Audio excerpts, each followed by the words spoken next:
Well, today has been quite big. Hello everyone and welcome back. Creative Assembly have just recently done their show and tell. And it has been a quite large event with loads of reveals and lots to talk about. So what we're going to do here is do a little recap of everything stated, go over loads of specifics, and then in the future we'll start breaking them down into individual videos because there has been so much to talk about today. And if you're looking for anything in specific, it's all timestamped in the description below by each section, so like each game. So yeah, let's begin. So we're going to start off with Med3. And on screen are all my notes that I've taken from their stream. So current dev process, they're looking into unit rosters for the game in detail, using historical consultants for roster authenticity. Reminders once again quite a few times that this game is in pre-production at the moment. First roster is the Holy Roman Empire. Not a lot of detail, badge, image quality in total, really. But the idea is that that was intentional. It's just because they want to show that things are happening, but they don't want to show too much detail just yet because things are subject to change. They're also already looking at other cultures and regions. So they did mention Muslim and Arabian factions. So it does feel like this game might be quite fairly large scope. It's not confirmed if this is something that they want to do for launch or if that's going to be like a future DLC because they have to plan that stuff well in advance. So it could be something at launch. It could just be DLC. Keep that in mind, right?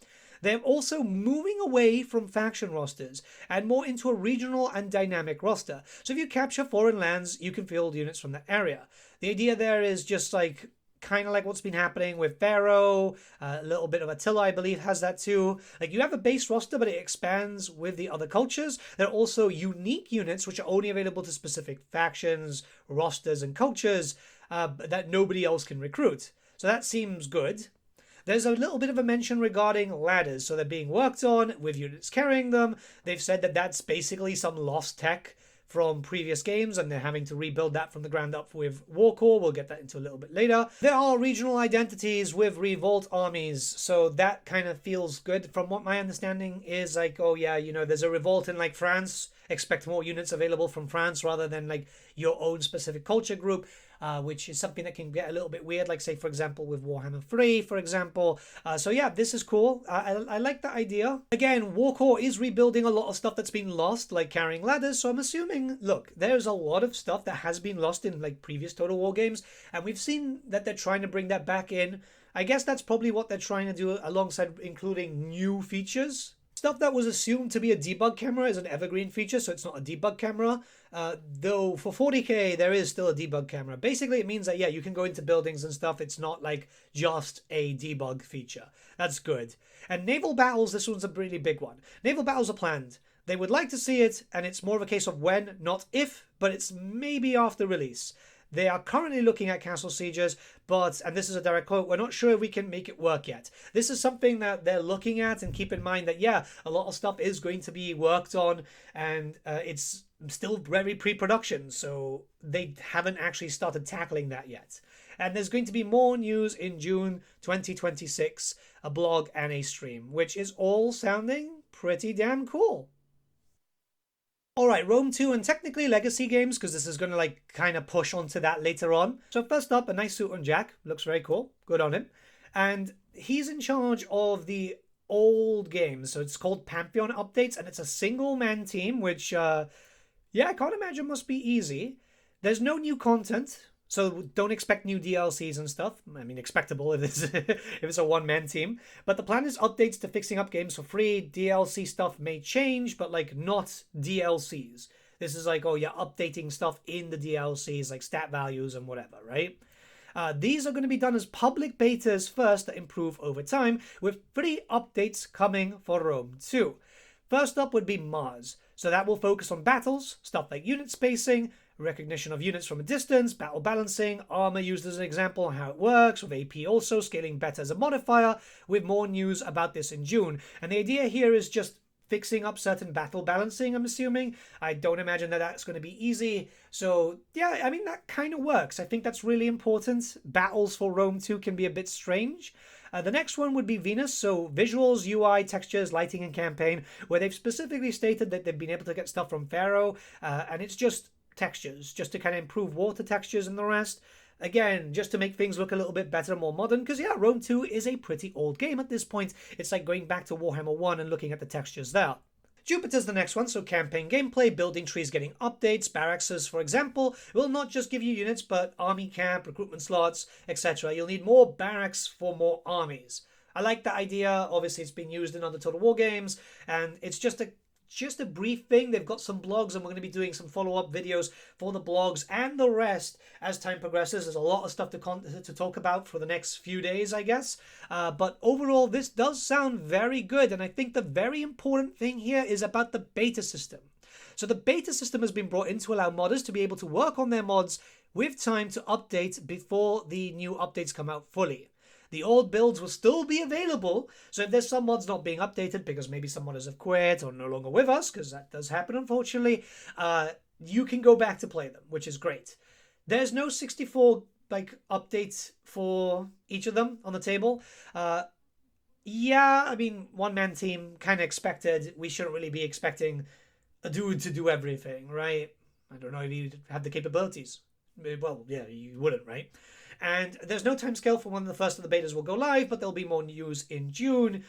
Again, this does sound quite promising. I've been looking for a reason to come back to Rome 2, and obviously there's some very good mods, obviously, in Rome 2, but sometimes you just want a vanilla gameplay. And it's going to be interesting to see how this goes, and how the modding community that's still very much active in Rome 2 is going to take to that. Right, Warhammer 3 now, and there's a lot of information here, and don't you worry, there's likely going to be some extra videos coming in for further breakdowns, but patch 8.1 is for after Bershiva, and that's going to focus around the campaign AI via some tooling. They're going to tackle the armies going idle. This is where you have loads of armies for AI factions clumping up and being very defensive. They specifically mentioned they're going to likely make them a little bit more aggressive and tool with their back-end personalities is probably the best way of saying it. 9.1 is after the end times, and that's the fabled siege rework. So unique siege ladders for the racers. You can keep pocket ladders as a setting, which is great. At the end of the day, I know it's a bad system, but some people do like it. The improvements to defenses are going to happen, but no real detail on that. They didn't really talk a lot about anything here. There's stuff that they want to do, but maybe can't do, and there likely will be more updates. This is kind of expected. This is basically the talk that we've had prior in the past, but I mean, yeah, expected until we get to see something, right? It's going to be a bit of a distance until then. Likely 9.1, if my assumption is correct, will be either the end of the year or after that, so start of 2027. Update 8.0, Bershiva looks cool. Close combat, fast too, I mean, kind of expected. All Tiger Warriors will be getting Ferocious Ambush, making them fast charges and also having Devastating Flanker. We also know that they're a tier 2 unit and above, which is kind of wild. I expected them to be tier 3, but well, they're kind of filling out holes there, especially since Tiger Warriors are technically not Cathayan units. They count as a separate thing, so we'll see how that goes. There is a new FLC legendary hero. I was about to say legendary lord, but no, which is Tayan, the legendary hero. She's Trident infantry, anti-large, and execute. This is something that we already kind of expected because it was part of the leaks that have happened in the past. So yeah, I mean, nothing new there, but it's good to see a Trident hero there called Trident infantry too, which is kind of interesting. There is a tech tree rework, so we have 2 sets of areas there. It's province and military. That's going to be very good. Heroes for Grand Cafe will get skill updates, so Gate Masters can focus on range or melee. And Sky Lanterns as a whole have been updated to be more of a support unit. I don't know what they meant by that. I'd love to see what it does, considering that it's pretty ass on the tabletop right now. We're going on to the end times now, and they did a bit of a fake out for Thanquol and decided to reveal Boris Todbringer instead, which is pretty interesting.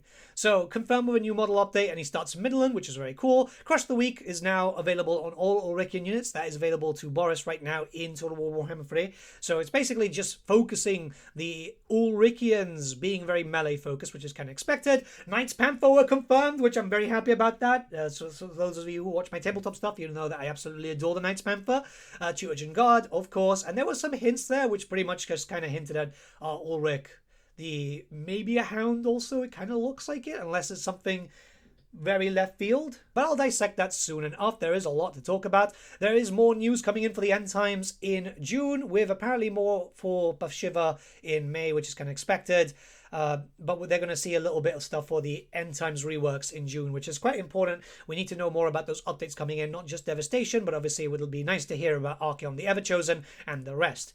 Now, there is a little bit here where Angry Tom from the Yogscast now gets to voice Boris Todbringer in terms of custom battles, right? Only custom battles, not in campaign. I feel kind of disappointed about this because, not gonna lie, he sounded absolutely incredible, and it's a shame that he can't be there for campaign. I don't know. I just feel maybe they've got like a really cool voice actor. I get that, but he did sound really good, and it's a shame if he doesn't get to like get his time in the sun properly. Custom battles is cool, but god damn it, man! Like he did sound really genuinely quite good. Okay, Warhammer 40k, we got a bunch of news here. So campaign. Campaign work seems to be going well. Shroud and region borders still there. Everything is still work in progress, obviously, and it is subject to change. Even just like visual stuff like that can change because that's at the behest of like Games Workshop and the rest. There's a high waste planet map that they've shown, but planets will mix and match with biomes, and there'll be plenty and many different types of planets. They did state that, yeah, this is a Total War 40k game, but it still needs to feel like Total War, which is cool. And the campaign maps seem to be 3D. At least that's what I'm kind of getting from there. Well, it just flat out looks like it, which I think is quite important. You need to capture key regions on the planet, similar, I guess, to Soulstorm, the way that it's been kind of explained. They didn't outright say that, but it just kind of feels like it because they're saying like there's key regions around across multiple planets, and then multiple planets per system. Lore-wise, they can vary, so I'm assuming that's going to be the case here too. So different systems in, for example, Warhammer 40k can have like 5 planets, 10 planets, 12 planets, sometimes like 3 planets and just a series of moons. So I do wonder what they're going to be doing there, but we have been able to see quite a decent amount of a Hive City, which I think is quite important. They have a planet making system which allows them to essentially copy paste planets with variants, so they're all different. So yeah, this is just like planet builder kind of generation, I guess. But they did mention that there's loads of different planet types, so it's not just Hive Waste. There's going to be arid planets, wasteland planets, like loads of different ones. And they've said that most of them are pretty much done, so that's pretty good. And backdrops are being done to keep themes consistent, which is very important because depending on where a system is, yeah, the backdrop is going to change, especially if you get closer to the Eye of Terror, I'm assuming. So planets have a lot of factions fighting on them. That's something that's been mentioned there. But we're going to be jumping onto the battle section. So, the planets will be varied in terms of battles in planet. There are a lot of types of maps with different densities. Terrain placement looks very good, in all fairness, though I did notice some tree acne, which I'm not very happy about. Hopefully that's just because it's early access. Well, not early access, but early development. So maybe there's going to be a little bit more changes there. But it's something that was a massive issue with Warhammer 3 and a few other Total War games. Not so much with stuff like Three Kingdoms, in all honesty, but yeah, not good. Battles may be ongoing prior to your arrival. That's something that has been mentioned prior. So you might come in and there'll be some guardsmen fighting some orcs, and you can choose to help those guardsmen. The debug camera was being used in CA's showcase, so you can see more. So yes, there is still a debug camera, but it does look like camera tools overall are going to be a bit better, as explained in the Medieval 3 section. There is a lot of talk regarding destroying buildings with tools such as bombardments, but not everything can be destroyed. There's certain things in different battle maps that can't be destroyed, which makes a lot of sense. I'm curious to see what the limitations are, but it does sound quite good. They do mention the fact that, yeah, you can start destroying cities, havoc fall on your enemies and stuff like that. I don't know if they mean from a battle point of view or just like, oh, this is the headcanon of what's going on. It would be good to see more destructible terrain overall in like Total War. Obviously, it's not going to affect Warhammer 3, but anything in the future would be cool to see. Cover-to-cover fights do exist, very important for certain factions. I know there are a lot of Imperial Fist fanboys out there alongside Iron Warriors. I would be interested in the Iron Warriors too if it wasn't for the fact that I could use that Defiler on anything else. I mean, hell, the box comes with a Empress Children head. Maybe I'll use it for my Empress Children if I ever start them. Deployment sizes are going to be very different, so it depends on the battle, but it sounds very much like the tabletop does it. So north to south, east to west, and they've said something more in the center. This does sound like typical tabletop deployment. So yeah, kind of keen on that. There is a few of them that we're kind of missing, obviously, when it comes to Warhammer 3. So if that's going to happen, then that's going to be good. We see loads of packs coming out like that with very different style deployments through various campaign books. If new ones get introduced, it would be good to see patches introducing that into the game too. But don't worry, they still mention that they have that classic Total War map type still in the game, so don't expect it just to be all very alien if you're a Total War purist. They have more planned stuff to show for 40k, and by end of June seems to be expected for now. They're just kind of deciding what's going to be showcased next. So that's all well and good. Lastly, Creative Assembly did the community inbox once again with Roger coming back to answer some questions. So AI is a big topic there, and they said it's tough to make feel good in simulation battles because it's very different to, like, for example, a standard style RTS game, but they're exploring options and settings. They understand people want smarter AI, which, yes, has been a big call for, and obviously was talked about for Warhammer 3. Multiple titles and CA's focus. People move around when needed, but it's making sure that focus remains on the titles that titles needed, especially with different projects in the works. So it's something that just is the changing aspect of game dev. I mean, I know that for a fact from different developers, not only at CA, but like different companies. They move around through their departments, so that's perfectly fine. New players are getting into Total War, looking at making it easier, but not too easy, I guess. It was a little bit of an all over the place answer, I'm not going to lie. They did say that getting into the industry means moving and starting with QA, but also being a modder, because yeah, that's true. A lot of people at CA used to be modders, or maybe still are, but just for other titles. And then, you know, Roger wants all Total War games to feel unique, but also feel like Total War. And that's, yeah, perfectly expectable. You know, you want each of the Total War games to feel different, but it still needs to be core. They're looking at player interactions about game designs and for later game, as they understand that early game is more fun than later game to some players, which again, I guess falls under the unique stuff, and obviously AI. AI has been the biggest topic here. It's cool to see Roger come back. It's good to see like a face to the name, especially since he is the president for Total War. And overall, I think this was pretty cool. There is a lot more to happen, but this was a lot better in terms of communication, and yeah, fairly impressed. I was expecting a nothing burger. I was honestly expecting a nothing burger.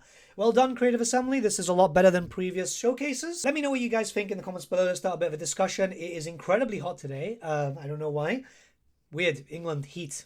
But I am going to start working on proper recaps for everything, going into detail, especially talking about lore implications, since there does seem to be a lot of hints regarding a few things for 40k, and also with Warhammer 3. I want to just like jump into some books and start dissecting.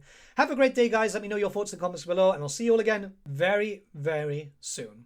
Bye.